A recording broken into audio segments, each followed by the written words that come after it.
सलमान खान के दोस्त और लॉरेंस बिश्नोई गैंग के दुश्मन की यानी कि बाबा सिद्दीकी की जिनकी हत्या कर दी गई है। मुंबई में एनसीपी अजित गुट के विधायक बाबा सिद्दीकी की हत्या के बाद कल रात उन्हें सुपुर्द खाक किया गया। 12 अक्टूबर की रात रही जब 3 शूटर्स ने 6 राउंड फायरिंग कर बांद्रा में उनकी हत्या कर दी। इस मामले में अभी तक 5 आरोपियों का पता चला है, जिनमें से 3 फरार हैं और आपको जानकारी दें कि 3 गिरफ्तार चल रहे हैं और 2 फरार हैं। फेसबुक पोस्ट पर हत्या की जिम्मेदारी लेने वाला आरोपी मुंबई पुलिस ने गिरफ्तार कर लिया है। इस आरोपी का नाम है प्रवीण लोंकर। इससे पहले कोर्ट ने गुरमेल सिंह नाम के आरोपी को 21 अक्टूबर तक के लिए रिमांड पर भेजा, जबकि दूसरे आरोपी धर्मराज कश्यप ने पहले खुद को नाबालिग बताया, लेकिन बाद में जांच में सामने आया कि वो नाबालिग नहीं है। इसके बाद इसे भी 21 अक्टूबर तक रिमांड पर भेज दिया गया है। गिरफ्तार किए गए आरोपियों में हरियाणा के गुरमेल, उत्तर प्रदेश के धर्मराज, पुणे से गिरफ्तार प्रवीण सोनकर है। 3 आरोपियों के अलावा यूपी के शिव, पंजाब के जिशान अख्तर, शुभम सोनकर की तलाश जारी है। शुभम और प्रवीण भाई है। लॉरेंस का नाम सामने आने के बाद सलमान खान के घर की सुरक्षा बढ़ा दी गई है। लॉरेंस गैंग ने इसी साल अप्रैल में सलमान के घर पर फायरिंग करवाई थी।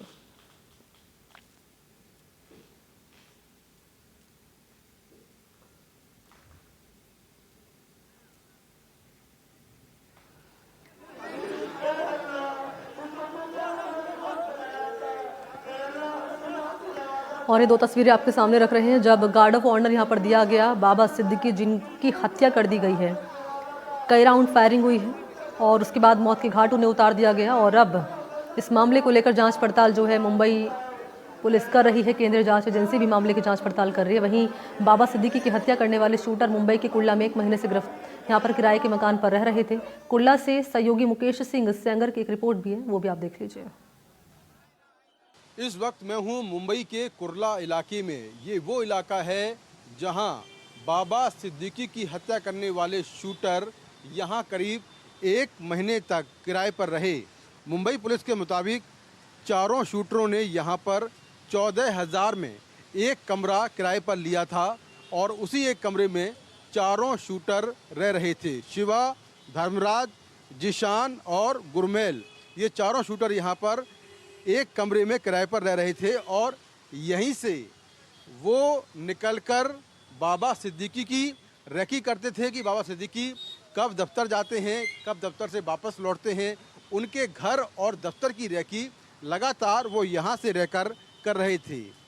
जहाँ पर ये घटना हुई है बांद्रा इलाके में, वहाँ से यहाँ तक की दूरी करीब 8 से 9 किलोमीटर है और चारों शूटर यहाँ से कई बार गए हैं और उन्होंने बाबा सिद्दीकी के घर और दफ्तर की रेकी की है। लॉरेंस बिश्नोई गैंग के जो शूटर हैं वो इसके पहले भी जब सलमान खान पर हमला करने आए थे तो पनवेल इलाके में करीब 1 महीने तक किराए पर रहे थे और रेडी फिल्म की शूटिंग के दौरान भी वो काफ़ी लंबे समय तक मुंबई में रहे थे। हालांकि वो सलमान खान पर हमला करने में सफल नहीं हो पाए थे, लेकिन काफ़ी लंबे समय तक उसके शूटर यहाँ किराए पर रहे हैं तमाम इलाकों में। और ये कुर्ला वो इलाका है जहां पर बाबा सिद्दीकी की हत्या करने वाले शूटर किराए पर रहे हैं। तो अभी जो मुंबई पुलिस है वो यहाँ के जो मकान मालिक हैं जहां पर वो शूटर किराए पर रहे हैं उस मकान मालिक से पूछताछ कर रही है। जानकारी ये मिली है कि 2 सितंबर को ही यहाँ पर शूटर आ गए थे। उसके बाद शूटरों को हथियार मुहैया कराए गए, उनको कहाँ पर जाना है वो लोकेशन दी गई और किस तरह से पूरे हत्याकांड को अंजाम देना है, कब हत्या करनी है, कब हमला करना है, ये भी उनको लगातार बताया जा रहा था।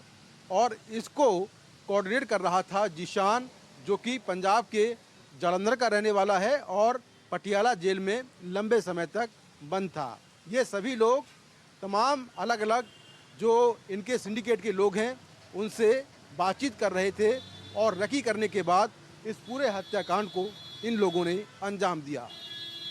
मुंबई के कुर्ला इलाके से कैमरा पर्सन अशोक महाले के साथ मैं मुकेश सिंह सेंगर, एनडीटीवी इंडिया। तो शिकंजे में शूटर तो आ चुका है, लेकिन सवाल अब ये खड़ा हो रहा है कि मास्टरमाइंड कौन है। बाबा सिद्दीकी हत्याकांड के पीछे लॉरेंस गैंग का हाथ सामने आया है और उसके एक गुर्गे ने फेसबुक पोस्ट पर यह जानकारी दी है। इस पोस्ट में सीधे सीधे फिल्म एक्टर सलमान खान को धमकी दी गई है। सलमान खान से लॉरेंस बिश्नोई की पुरानी अदावत है, तो क्या सलमान के दोस्त भी लॉरेंस गैंग के निशाने पर है?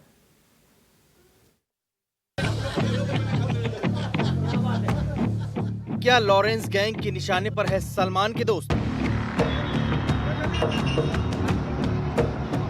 एनसीपी नेता बाबा सिद्दीकी की हत्या के कबूलनामे को लेकर सोशल मीडिया पर एक पोस्ट वायरल हुआ।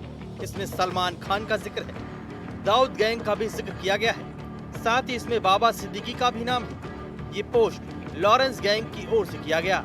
इस पोस्ट में क्या था ये आपको बताते हैं, और कैसे इसका कनेक्शन बाबा सिद्दीकी के मर्डर से है ये आपको बताते हैं। पोस्ट में लिखा है, सलमान खान हम ये जंग नहीं चाहते थे, लेकिन तुमने हमारे भाई का नुकसान करवाया।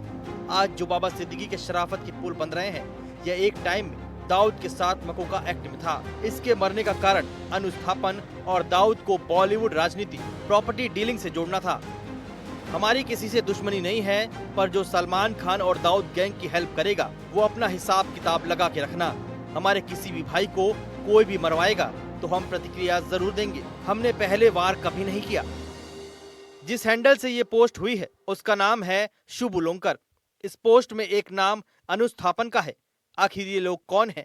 सूत्रों से मिली जानकारी के मुताबिक ये फेसबुक हैंडल जिस शुभू लोंकर का है उसका असली नाम शुभम लोंकर हो सकता है। शुभम लोंकर को इसी साल फरवरी के महीने में महाराष्ट्र पुलिस ने अकोला से अवैध हथियारों के साथ गिरफ्तार किया था।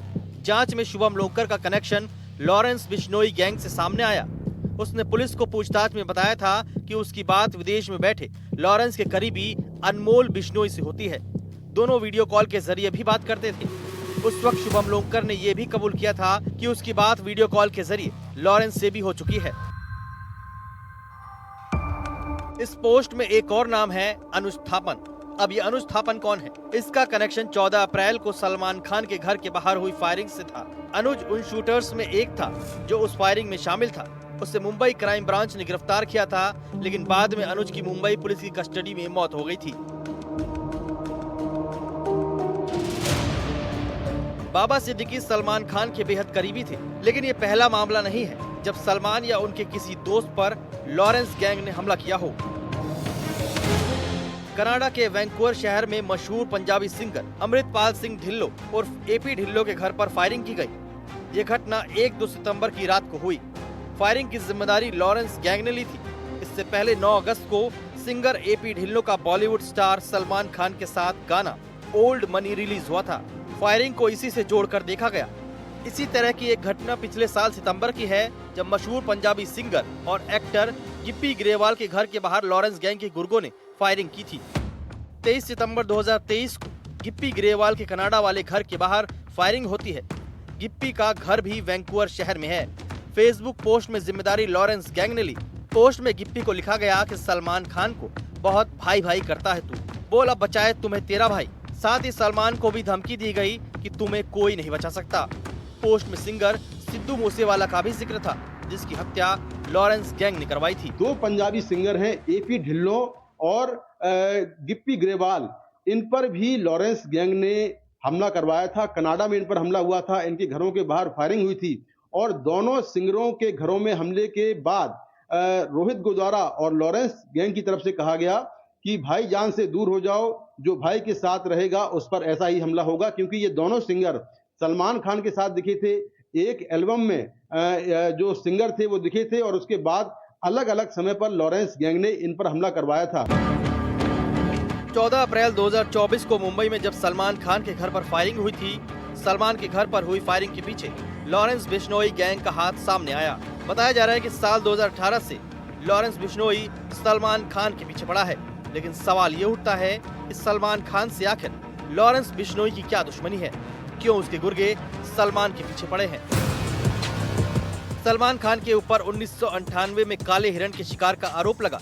सलमान पर आरोप था कि उन्होंने जोधपुर में फिल्म हम साथ साथ हैं की शूटिंग के दौरान शहर से सटे कांकाणी गांव के पास 2 काले हिरणों को मारा। राजस्थान में बिश्नोई समाज काले हिरण को अपने परिवार की तरह मानता है। अप्रैल 2018 में सलमान खान को इस मामले में दोषी मानते हुए 5 साल की सजा भी सुनाई गई। हालांकि उसी दिन सलमान 50,000 रुपए के निजी मुचलके पर जमानत लेकर बाहर आ गए। सलमान खान से लॉरेंस बिश्नोई की दुश्मनी किसी से छुपी नहीं है।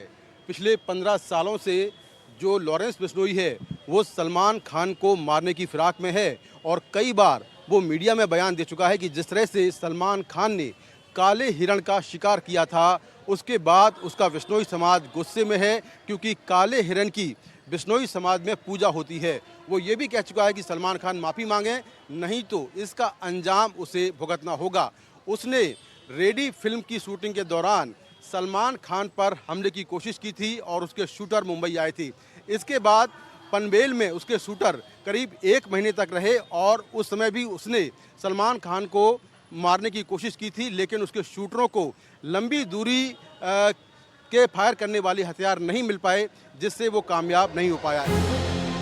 बताया जाता है कि लॉरेंस के शूटर्स 2 बार सलमान के घर की रेकी कर चुके हैं, जिसमें से पहली रेकी रेडी फिल्म के दौरान की थी, वहीं दूसरी बार पनवेल के फार्म हाउस की रेकी की गई।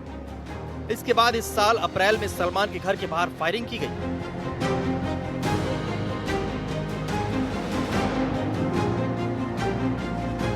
बाबा सिद्दीकी की हत्या के बाद जो पोस्ट आया है, उसमें भी इस बात का जिक्र है कि सलमान के करीबी होने की वजह से उनकी हत्या की गई।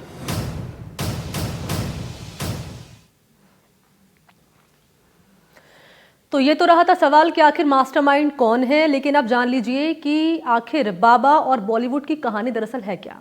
बाबा सिद्दीकी बॉलीवुड के सर्कल में काफी फेमस थे।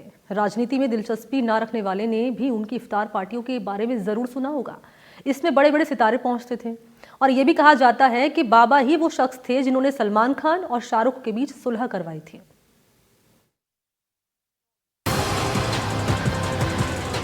बाबा सिद्दीकी का नाम राजनीतिक गलियारों में तो था ही, लेकिन बॉलीवुड में उनकी पहचान बहुत गहरी थी। उनकी दोस्ती बड़े बड़े सितारों से थी।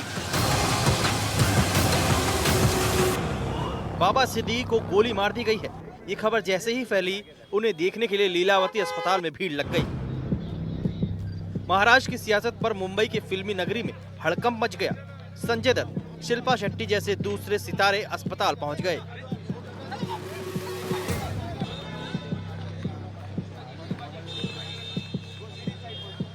Salman Khan big boss season 18 की शूटिंग कर रहे थे।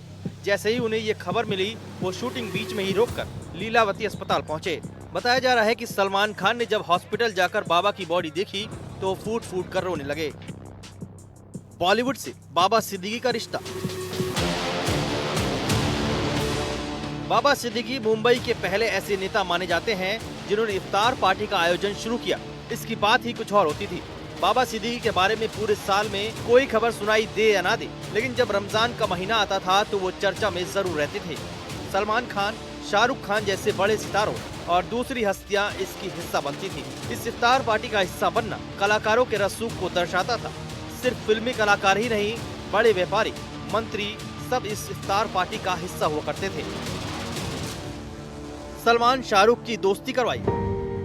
एक समय ऐसा था जब सलमान और शाहरुख में एक कोल्ड वॉर चल रही थी।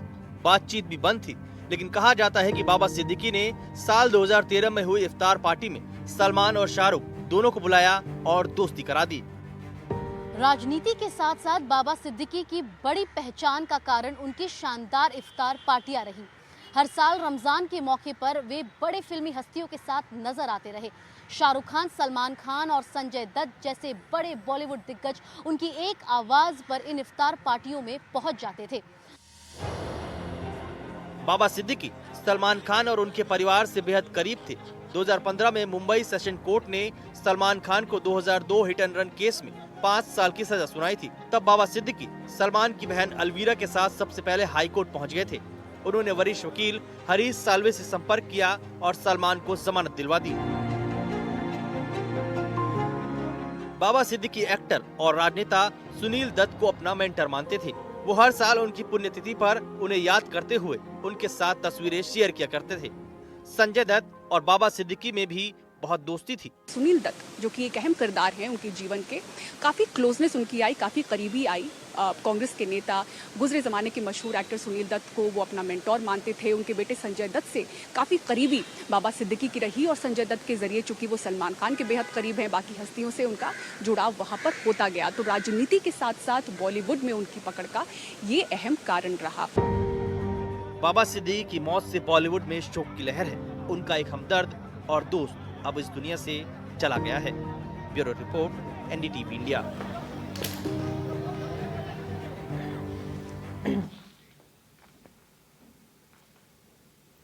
और चलिए आगे बढ़ेंगे, बात करेंगे बाबा सिद्दीकी के सियासी सफर की। एनसीपी नेता बाबा सिद्दीकी की शनिवार को गोली मारकर हत्या कर दी गई। वो करीब 66 साल के थे। बाबा सिद्दीकी कुछ ही महीने पहले एनसीपी अजित गुट में शामिल हुए थे। इससे पहले वो कांग्रेस में रह रहे थे और वो महाराष्ट्र के एक बड़े नेता माने जाते थे।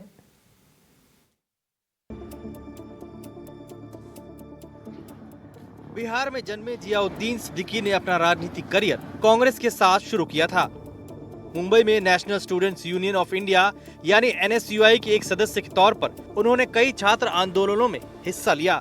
फिर देखते ही देखते राजनीति की सीढ़ियां चढ़ते गए। 1999, 2004 और 2009 में बांद्रा वेस्ट से विधायक निर्वाचित हुए। हालांकि 2014 के विधानसभा चुनाव में उन्हें बीजेपी के आशीष सिलार ने चुनाव हरा दिया। इस साल फरवरी 2024 में वो एनसीपी में शामिल हुए थे। बाबा सिद्दीकी इसी साल फरवरी महीने में कांग्रेस छोड़कर एनसीपी अजीत पवार गुट में शामिल हुए। 48 वर्षों तक वो कांग्रेस के साथ रहे। उनके पिता घड़ी बनाने का काम करते थे, उनके साथ जुड़कर वो भी ये काम किया करते थे। बिहार से आते हैं, मुंबई पढ़ाई के लिए पहुंचे थे। 12वीं और ग्रेजुएशन की पढ़ाई उन्होंने यहाँ पर की है, लेकिन पढ़ाई करते समय राजनीति की तरफ उनका झुकाव था और बतौर छात्र नेता वो कांग्रेस से जुड़े। मुंबई युवा कांग्रेस के अध्यक्ष रहे और इसके बाद नगर सेवक के तौर पर पहली बार वो चुने गए। इसके बाद बांद्रा वेस्ट यानी कि जो कॉन्स्टिट्यूएंसी है यहाँ पर 1999 में पहली बार वो यहाँ से विधायक चुने गए। इसके बाद वो लंबा सफर तय करते रहे। बाबा सिद्दीकी महाराष्ट्र के प्रमुख मुस्लिम नेताओं में से एक थे। उन्होंने खाद्य एवं नागरिक आपूर्ति, श्रम और खाद्य एवं औषधि प्रशासन विभागों में राज्य मंत्री के रूप में भी सेवा दी। राजनीति से ज्यादा सिद्दीकी अपने सामाजिक गतिविधियों और रमजान के महीने में इफ्तार पार्टियों के लिए जाने जाते थे।